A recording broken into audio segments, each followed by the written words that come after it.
Mike Stott and Karen Cunningham. And it's the March 26th education video reporting on February 2026 stats. I have, Karen for the first time in a few years here, and hopefully this becomes a habit where we get to go together. And we know, Karen's our Chief Executive Officer of the Cherokee Association of Realtors. She works very hard for all 1,600 plus of us, and, along with our other staff, Shannon and Ashley.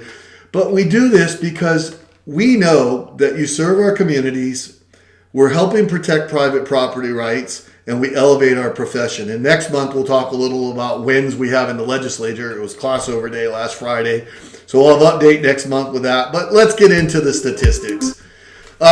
Median price actually dropped another $5,000 from $480 to $475. And I have a chart in a second to show you, we're really up from over 2 years ago. And over 3 years ago, we're up significantly, 50,000, over 10%. Over 3 years ago. 2 years ago, we're up roughly 3%. Last year, we're up, 1%. So our market is strong. The disturbing trend, or what could be termed disturbing, is whether this is normal or whether this is an aberrant. Is this just a normal January, February market where we had relatively high interest rates? We had some uncertainty. People are waiting around because we have a new Fed Reserve chairman coming up in May, and the rumor mill is the interest rates may be forced down then. There's a lot of different things that are playing into this. We are in very uncertain times. And in uncertain times, what our clients want, our buyers, sellers, renters, investors, they want somebody that can explain the numbers with some confidence, some energy, and enthusiasm. So I do this chart. If you go all the way back, you can see generally in February or so, it's one of the lower months for the year. Now, in terms of number of sales, we're actually up over last year, up over the year before, up over the year before. But the boom years of COVID, when we had the low interest rates, were down from there. But the numbers, for the year, we're averaging 238 closings a month in January and February, which is historically low. If we go back here, if you look for the first 2 months, we haven't gone back, 15, 16 years. We haven't averaged this low numbers. Again, the uncertainty. What also needs to be factored in is if we go all the way back to 2011 or 12, our population has grown and the number of houses have grown. So these numbers should be larger just because of our population growth. So I'm watching this number real specifically. And I'm not a graph wizard, and so what you're going to see in the next two slides are sort of look like spaghetti, but I'll try to explain them. This is the median price by year and month. This arrow is pointing to 2026. You can see many years, we start January and February, it goes down before it goes up again. And you can see that we peak around May or June. So my prediction is if we come back up, here, this is going to be sort of a pattern for a normal year. Now, we may not have 2024, 2025 prices, but it could be normal. If it continues to go down in March and April, what we're going to see in April and May are news reports has the market turned. The one thing about knowing when the real estate market has peaked going through the last cycles, I've been licensed since 1980. Karen, how long have you been doing this now? Since 2001. Okay, so 25 years. We've been through some up and down cycles. The challenge is you can't say we peaked until 3 to 6 months after we actually peaked, because homes under contract take 6 to 10 weeks to close. So that's, 2 months, 3 months there. And then it takes the media a little while to follow up. And we have the seasonality that you can look at here. I did the same spaghetti chart for the number of sales per month. And what you can see is we always peak in May, June, or July each year. And the beginning of the year, we're actually, it's an upward trend in terms of the number of sales, but we're not reaching the 2020 go-go years. This is actually 2020, this brown line here. You can see COVID hit in March. Everything was in pause for 2 months. The interest rates got lowered.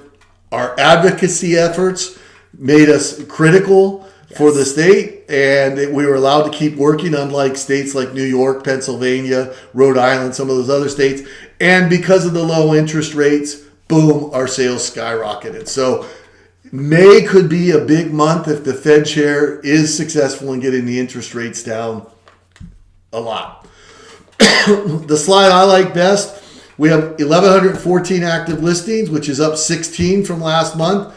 The median price is $575, but look at what the average price is, $755. Okay, so average, for those of you that weren't statistical geeks like Karen and I in college, average is that you take everything up and you add it up and you divide by the number 1,114 sales. When you have a high number of properties over $1 million, so we had 163. 15% of our properties are over $1 million, which pulls the average up. The median number, which most economists use, is half of the sales were above, or half of the listings are above, half of them are below, and that's why it's 575. This is why the median number tends to be a whole number that's easy to remember, and the average number tends to be an odder number for you. Square footage of the houses, if you look, the median, it's much smaller than the average there, and the dollars per square foot, of course, are down. And if you look at the days on market, it goes up dramatically, almost double if you look at the average. Under contract, this is an important number because we have 450 sales under contract. Remember this slide 2 times ago, 272 closings.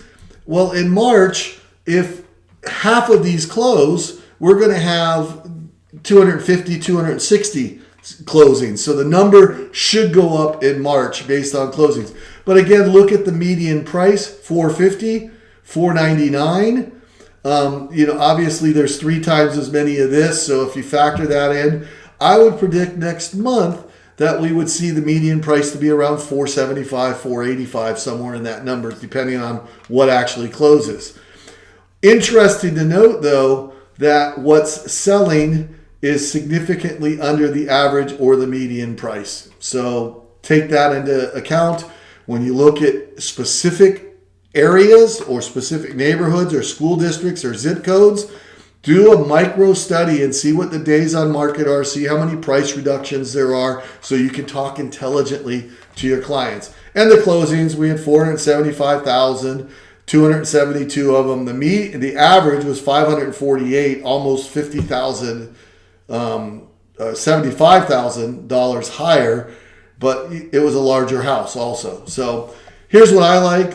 18 sales over $1 million. That's an 11-month remaining inventory, average of 100 days on market.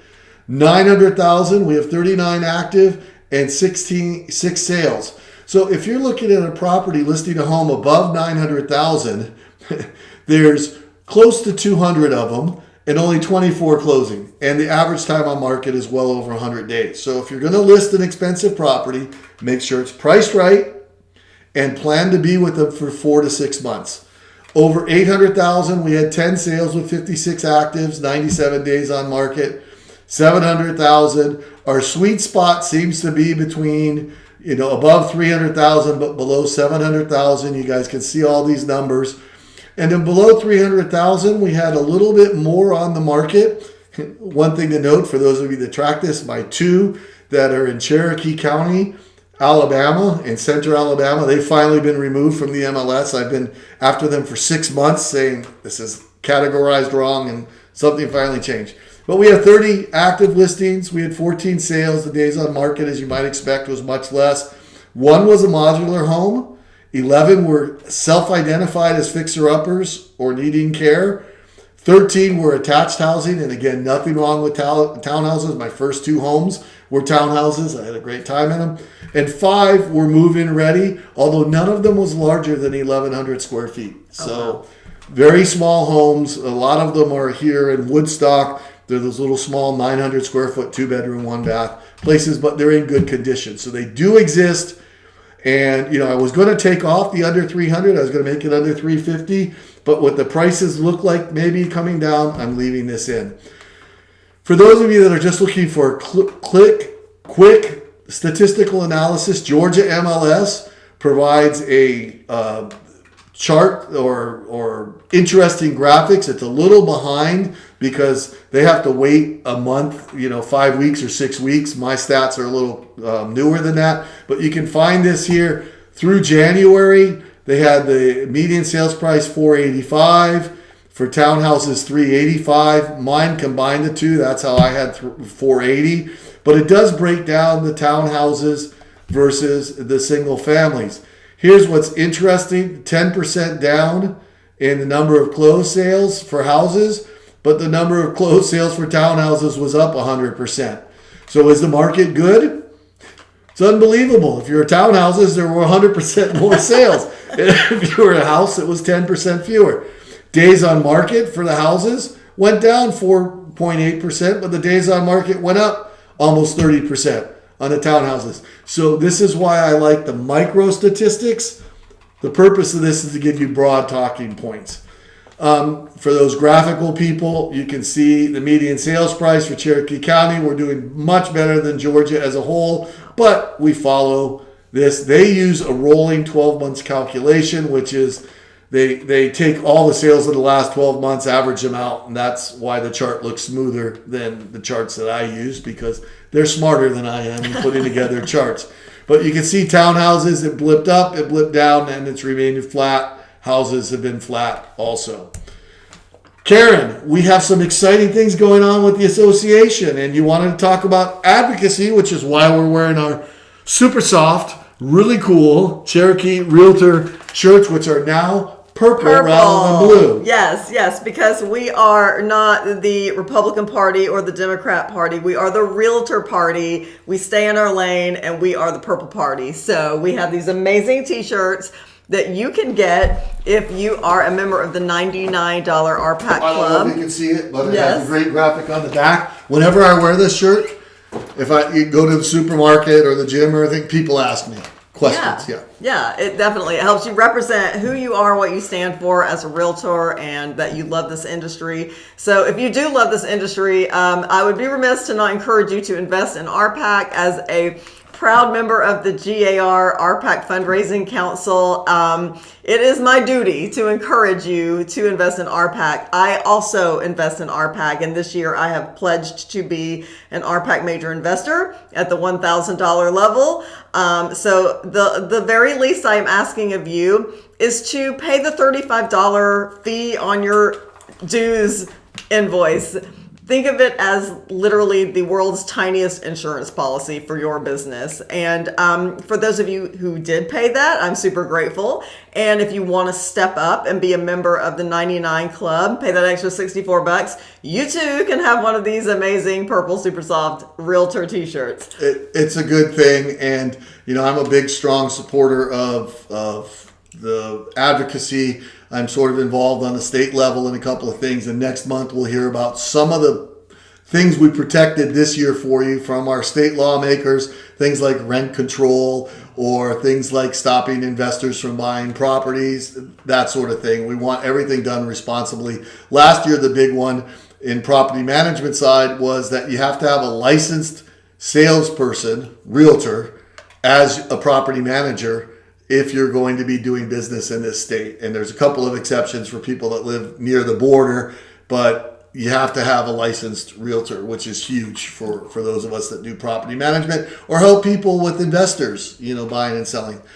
Now, the Fair Housing Contest, this one's interesting to me. I'm super excited about this. So April is Fair Housing Month, and as you should all know, the National Association of Realtors, NAR, has now implemented, not only do you have to complete a Code of Ethics course once per 3-year cycle, now you also have to complete a fair housing course in that same cycle.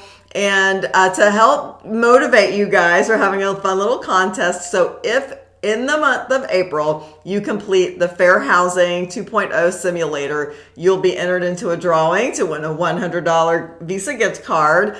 The good news here is if you've already taken the Fairhaven, you can take it again. It's free. And you've taken it several times, right? Yes. And it's a different simulator every time. So you're going to get something new out of it. I would also say it is the absolute best online course I've ever taken in terms of how it works. It's interesting just to see how your children and grandchildren may be getting educated in the future because it's that well done. Oh, that's awesome. I love it. So I encourage you to complete that Fairhaven 2.0 in April. We're going to do a drawing first week of May, and it's going to be super fun, and you will have knocked out your requirement, and you'll be good to go until like 2028. So next up is our golf tournament. So our annual golf tournament is going to be Monday, April 27th. It's going to be super fun. The theme is Party in Paradise. Get it? And wait, T, I get it. So we have a good time. It's benefiting Habitat for Humanity, a charity that we just love so much to participate with. And if you love golf, please sign up. If you don't play golf but you'd like to sponsor, there's so many fun sponsorship opportunities available, and it's going to be a really fun day. And the weather is going to be great. Historically, this has been rescheduled a couple of times because April is April in Georgia. Yes. But, I don't golf, but I've been to the golf tournament 3 or 4 times now.